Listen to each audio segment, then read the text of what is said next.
Yes, thank you. The House visiting President Tinubu. What do we know about your visit? Well,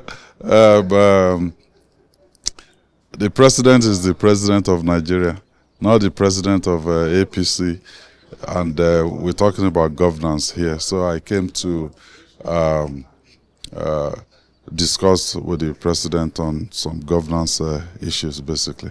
Actually, I didn't talk about political party, but since you've mentioned it, recently we've listened to some of your comments in the media, and now with your visit to the president, are we saying that we have a better harmonious relationship with the APC now? No, there's nothing that I've said in the past that says we're not enjoying harmonious relationship. You know, politics is politics. We belong to different political parties, and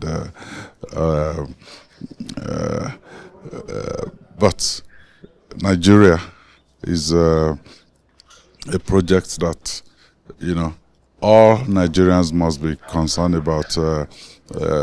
You know, welfare of our people.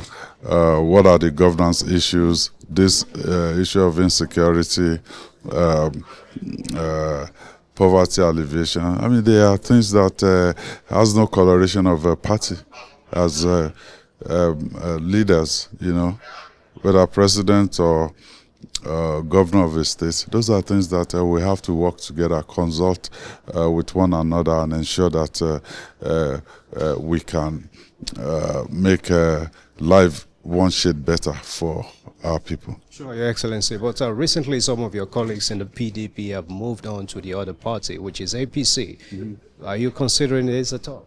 No. I'm comfortable in the PDP, and again, we may have issues in this country where you need bipartisan approach, where it won't be an issue of maybe APC talking alone or PDP talking alone, where we will have to look at what is the best foot forward, you know, in the interest of our nation. So when you get to that junction, you need everybody on board. Thank you, Your Excellency. Thank you, sir.